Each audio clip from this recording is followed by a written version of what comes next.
이미 말씀드린 대로 기독교는 이 우주를 지으시고 인간의 역사를 섭리하시는 하나님의 존재를 믿는 종교입니다. 우리가 왜 이러한 하나님의 존재를 믿는가? 그런 면을 생각하기 전에 먼저 이 세상에는 하나님이 없다고 하는 사람들이 없지 않아 있습니다. 이런 이들을 흔히 무신론자라고 합니다. 또 그런 이론을 무신론이라고 합니다. 그리해서 이 무신론에 대해서 먼저 제가 잠깐 몇 마디로 설명할 수밖에 없습니다. 우선 이 무신론이란 그 사상 혹은 그런 사상을 주장하는 이들의 태도를 보면 실로 담대하다고 생각됩니다. 왜냐하면 첫째로 무신론이라고 하는 것은 주장하기가 심히 곤란한 이론입니다. 그것은 무슨 말인고 하니 하나님이 계시다는 이론, 곧 유신론에 대한 논증은 그 증거가 하나만 있어도 능히 증명할 수가 있습니다. 그렇지만은 무신론에 대한 논증, 곧 하나님이 안 계시다 하는 논증은 사실 전 우주의 역사를 탐색해서 논증하기 전에는 불가능한 이론입니다. 가령 쉽게 예를 들면 우리 한국에 갈매기란 새가 있지 아니합니까?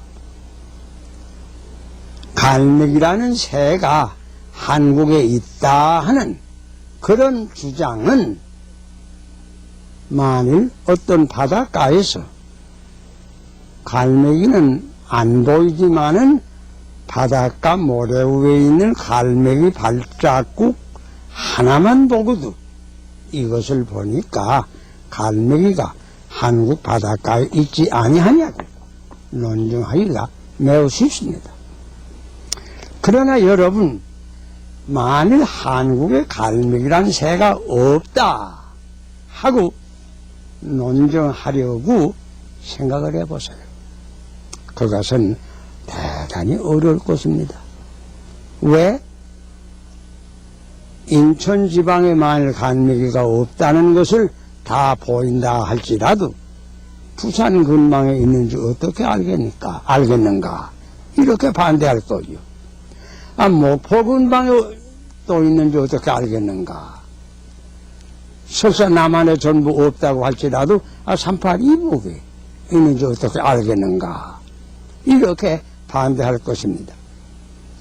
갈매기가 사실 한국에 없다는 것을 증명하려고 할 것이면 전 삼천리 강산을 방방곡곡을 답사하기 전에는 논증하기가 불가능할 겁니다. 그런데 만일 하나님께서 우주에 계시지 않다 하는 이론을 논증하려고 하면 이게 얼마나 어렵겠는가 상상해 보세요. 우선 이 지구 위에 하나님의 자취가 없다는 것을 논증해야 되겠고, 그 다음에는 다른 여러 별들, 유성과 항성에서도 하나님이 안 계시다는 것을 가서 논증을 해야 되겠고, 또 지금 하나님이 계신 증거가 없지만 옛날에 계셨던 증거가 있어도 안 될 터이니까 전 우주의 역사를 통하여 하나님께서 계시지 아니하다고 하는 것을 증명하여야 될 것입니다. 그러기 전에는 무신론의 논증이 되지 아니합니다. 사실 이와 같은 무신론의 논증을 하려고 한다면 하나님과 같은 전지전능자가 아니면 불가능할 겁니다. 그런데 불구하고 이런 큰 일을 70년 혹 80년 이상 별로 살지 못하는 사람이 함부로 이와 같은 전능하신 하나님이 안 계시다고 주장한다는 것은 보통 사람으로는 사실 이해하기가 곤란한 사람들입니다. 생각해 보세요. 가령 무신론이 옳다고 가정해 보세요. 그렇다면 우주와 시간을 만든 이는 없습니다. 이 우주와 우리 인간의 두뇌의 고안자도 없습니다. 우리 인간의 두뇌라는 것도 한갓 물질 분자의 우연한 배합으로 되었다고 할 수밖에 없을 것입니다. 그렇다고 하면 그런 물질 분자들이 그저 우연히 모여서 된 그 두뇌의 사삭작용을 우리가 과연 시인할 수 있겠는가? 그런 두뇌에서 나오는 무신론을 우리가 믿을 수 있습니까? 물론 없습니다. 사실 무신론 혹은 유신론은 무신론 자체가 그 무신론을 파괴해 버리는 것입니다. 이런 모순과 당착을 모르고 무신론을 주장하는 것은 실상 보통 사람으로서는 이해하기 곤란한 이들입니다. 실제로 또 생각해 보세요. 무신론이라고 하는 것은 아무런 적극성이 없고 소극적인 이론입니다. 부정적 이론입니다. 여기 어떤 관념 가운데 가령 어둡다 하는 것이든지 거짓되다 하는 것이든지 구부러졌다 하는 것이든지 이런 관념을 흔히 부정적 관념이라고 말합니다. 이 부정적 관념이라고 하는 것은 곧 긍정적 관념이 있으므로 비로소 생긴 것입니다.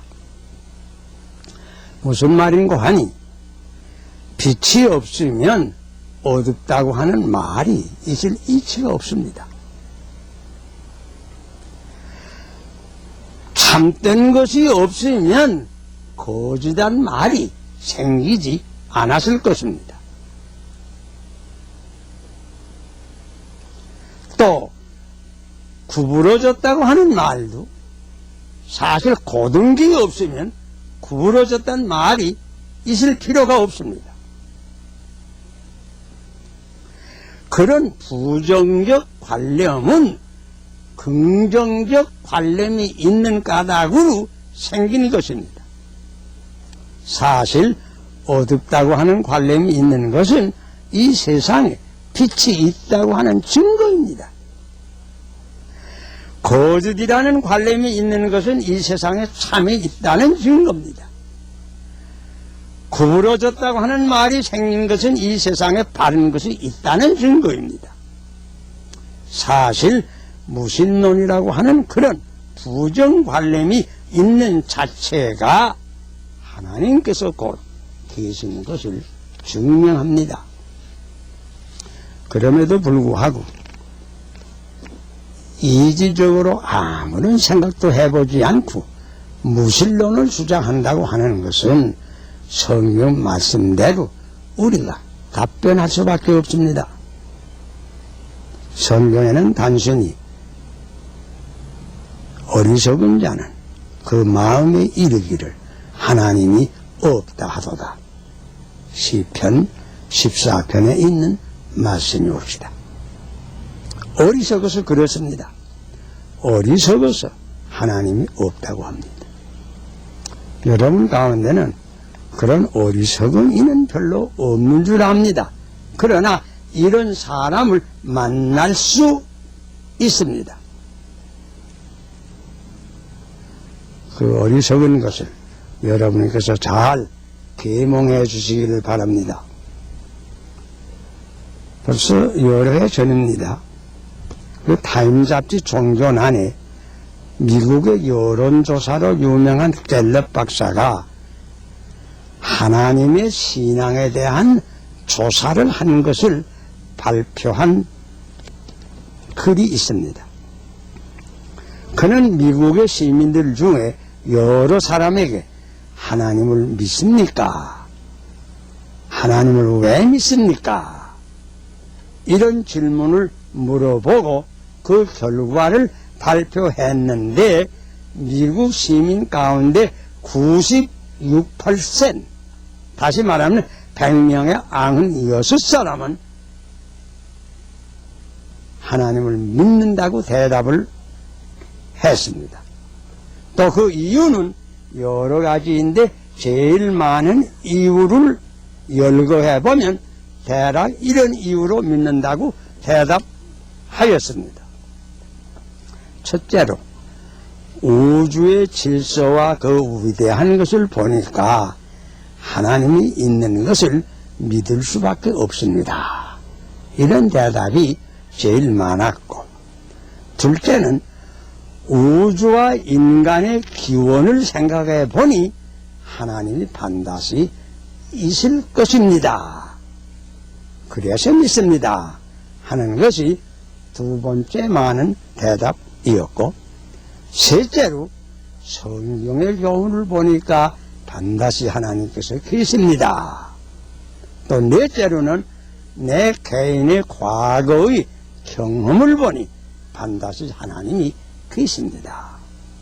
다섯째는 하나님을 믿음으로 나는 이 슬픔 많은 세상에서 위로를 받았습니다. 새 힘과 용기를 얻었습니다. 그러므로 나는 하나님을 믿습니다. 이렇게 대답하였다고 합니다. 아마 여러분 가운데는 하나님을 믿으시는 분이 대부분인 줄 물론 믿습니다.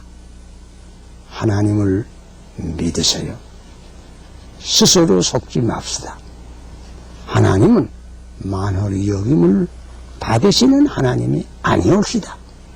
사람이 심는 것은 무엇이든지 그대로 거두게 됩니다.